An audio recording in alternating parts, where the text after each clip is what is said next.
اعوذ باللہ من الشیطان الرجیم بسم اللہ الرحمن الرحیم۔ سورہ قاف، پارہ نمبر 26، رکوع نمبر 15، اور یہاں سے قرآن پاک کی 7ویں منزل شروع ہو رہی ہے۔ قرآن کریم کو جو 7 منزلوں پر تقسیم کیا گیا، یہ 7ویں منزل ہے۔ 7ویں منزل میں سورہ قاف سے لے کر سورہ ناس تک کی صورتیں شامل ہیں۔ مکی صورت ہے، 45 آیات اور 3 رکوع پر مشتمل ہے۔ زیادہ تر مضامین کا تعلق قیامت اور بعث بعد الموت، یعنی مر کر دوبارہ زندہ ہونے کے متعلق ہیں۔ بسم اللہ الرحمن الرحیم۔ قاف، حروف مقطعات ہیں، ان کے معنی صرف اللہ کو معلوم ہے۔ والقرآن المجید، قسم ہے اس قرآن کی جو بڑی شان والا ہے۔ بل عجبوا، بلکہ ان کو تعجب ہوا، ان جاءہم، کہ آیا ان کے پاس، منذر منہم، ان میں سے ہی ڈر سنانے والا۔ فقال الکافرون، تو کہنے لگے یہ کافر، ھذا شیء عجیب، یہ تو تعجب کی چیز ہے۔ اذا متنا، کیا جب ہم مر چکیں گے، وکننا ترابا، اور مٹی ہو جائیں گے، ذالک رجع، تو یہ پھر آنا بعید، بہت ہی دور ہے۔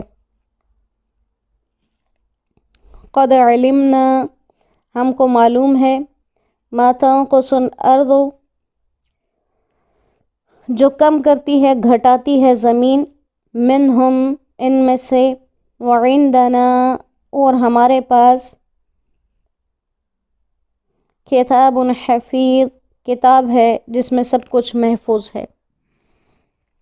بل کذبوا بالحق، کوئی نہیں پر جھٹلاتے ہیں سچے دین کو، لما جاءہم، جب ان تک پہنچا، فہم فی امر مریج، سو وہ پڑے ہوئے ہیں ایک الجھی ہوئی بات میں۔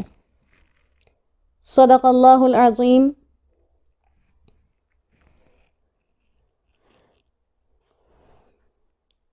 آپ صلی اللہ علیہ وسلم کی نبوت کے بارے میں کفار و مشرکین کے تعجب کا تذکرہ کیا جا رہا ہے،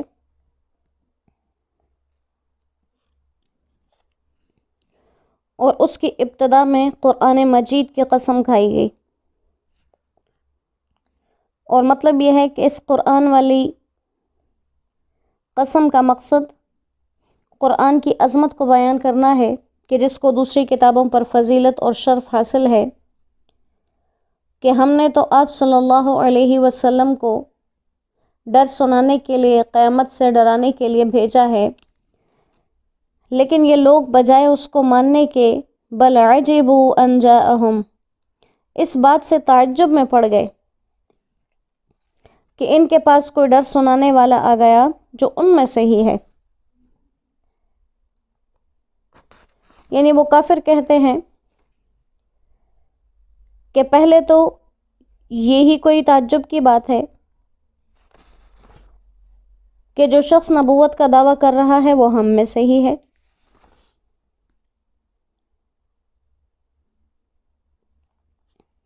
یعنی جب ہمارے جیسا ہے تو اس کو نبوت کا دعویٰ کرنا زیب ہی نہیں دیتا۔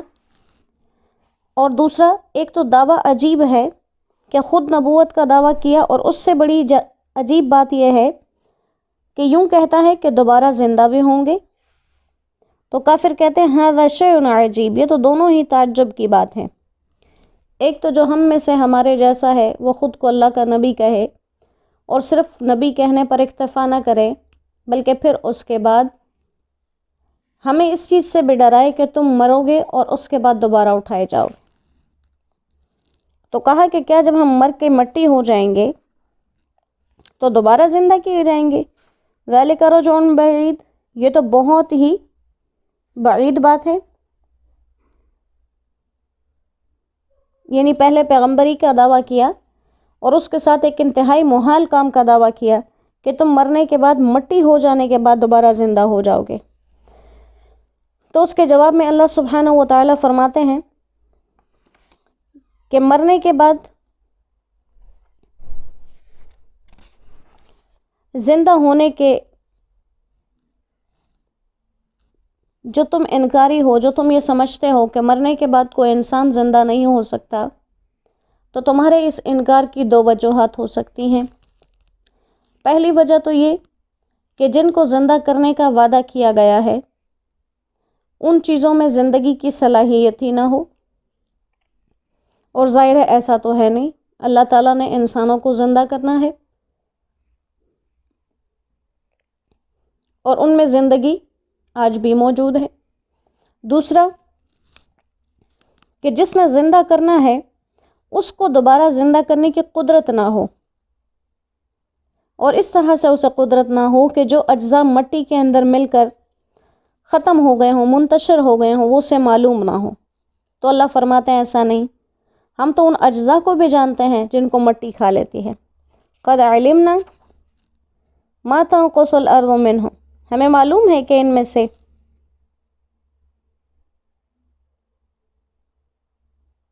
کون کون سی چیز زمین کھا گئی اور کم کر دیا اس کو کھا کے۔ تو کہا تمہارے یہ دونوں دعوے خود تم اگر سوچو تو باطل ہیں، ایسا ہرگز نہیں کہ تم یہ سوچو کہ مرنے کے بعد انسان کے اکثر اجزاء مٹی میں مل جاتے ہیں، پھر وہ مٹی منتشر ہو کر دنیا میں پھیل جاتی ہے، کہاں کہاں تک چلی جاتی ہے، تو پھر قیامت میں اس کو زندہ کرنا اور دوبارہ اکٹھے کرنا کہ اس کا فلاں جز اس ملک میں ہے، اس زمین میں ہے، اس جگہ پر ہے، ان کو تمام کو اکٹھا کر دینا یہ بہت ہی محال بات ہے۔ تو اللہ فرماتے ہیں کہ انسان اگر اس کو اپنی بصیرت اور اپنے علم پر سوچے تو یہ واقعی اس کے لیے تو محال ہے، لیکن اللہ کے لیے محال نہیں، کیونکہ اللہ فرماتے ہیں کہ اللہ انسان کے ہر اس جز کو دیکھ رہا ہے جو زمین کے جس حصے کے ساتھ ملا ہے وہاں سے اٹھ کے کہاں چلا گیا، ہواؤں کے ساتھ چلا گیا، مٹی کے تبدیل ہونے کے ساتھ چلا گیا، ایک جگہ سے دوسری جگہ، ایک انسان کے اس جسم کے اجزاء دنیا کے کس کس کونے میں پہنچ گئے، یہ سب اللہ کی نظر کے سامنے ہیں۔ اور ایسا ناممکن تو بالکل بھی نہیں ہے، کیونکہ یہ جو انسان چلتے پھرتے نظر آ رہے ہیں، ہر ایک انسان کے اندر دیکھا جائے تو اس زندہ انسان کے جسم کے اجزاء بھی تمام دنیا کے کونوں کونوں سے آئے ہوئے سامان پر مشتمل ہیں۔ غذا کسی ملک کی، لباس کسی ملک کے، دوائیں کسی ملک کی، تو اس زندہ وجود کے اندر بھی پوری دنیا کے اجزاء موجود ہیں۔ تو یہی اجزاء جب پوری دنیا میں پھیل جائیں اس کو اکٹھا کرنا کون سا محال، کون سا مشکل کام ہے۔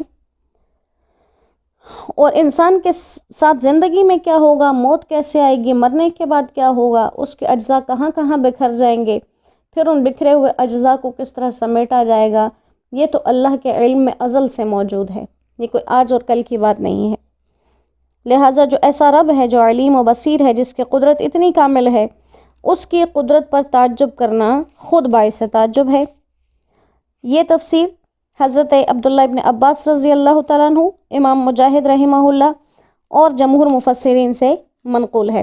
اکثر حضرات کے نزدیک اس آیت کا یہی مقصد ہے۔ تو اس لیے کہا، اللہ سبحانہ و تعالیٰ فرماتے ہیں انسان کے جسم میں سے زمین نے کتنا کچھ کم کر دیا، یہ سب ہم جانتے ہیں، اور ہمارے پاس ایک ایسی کتاب ہے جس میں یہ سب کچھ پہلے سے محفوظ لکھا جا چکا ہے۔ اور کہا کہ ایسا نہیں کہ قیامت کو جھٹلانا ان کی کوئی نئی بات ہو، بلکہ بل کذبوا بالحق لما جاءہم، ان کا وتیرہ ایسا ہی ہے، یہ ہمیشہ دین کی بات کو جھٹلاتے ہیں، اور خود جھٹلانے کے ساتھ ساتھ ان کا اپنا معاملہ ہی مشکوک ہے۔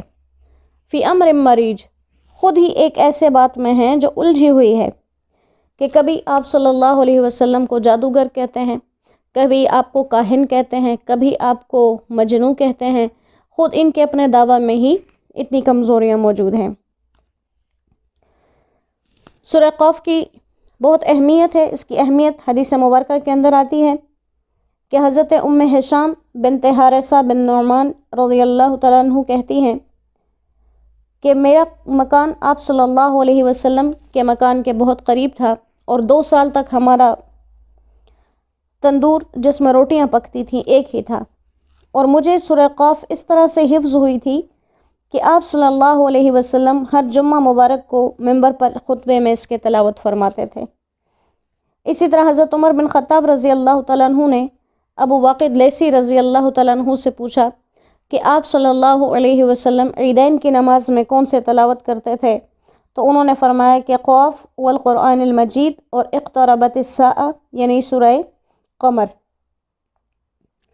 اور حضرت جابر رضی اللہ تعالیٰ عنہ سے نقل کیا گیا کہ آپ صلی اللہ علیہ وسلم صبح کی نماز میں کثرت سے سورہ قاف کی تلاوت کرتے تھے، اور باوجود یہ کہ یہ سورت کافی طویل ہے مگر پھر بھی نماز ہلکی ہی رہتی تھی، اور ظاہر ہے یہ آپ صلی اللہ علیہ وسلم کی آواز کا اور آپ کی تلاوت کا اعجاز ہی ہے کہ طویل سورت اور طویل وقت بھی کم ہی لگتا۔ جیسے انسان جب کسی چیز سے محبت کرتا ہے، کسی چیز کا اسے شوق اور طلب ہو، تو پھر اس میں گزارا ہوا وقت انسان کو زیادہ محسوس نہیں ہوتا، اور نہ ہی اس چیز کی طوالت محسوس ہوتی ہے۔ اللہ کریم اپنے خاص فضل و کرم اور احسان سے ہمیں قرآن کریم کی صحیح سمجھ اور سمجھنے کی توفیق عطا فرمائے، اور اس کو آگے تمام امت مسلمہ، امت محمدیہ صلی اللہ علیہ وسلم تک پہنچانے کی توفیق عطا فرمائے۔ وما علینا الا البلاغ وآخر دعوانا ان الحمد للہ رب العالمین۔ السلام علیکم ورحمۃ اللہ وبرکاتہ۔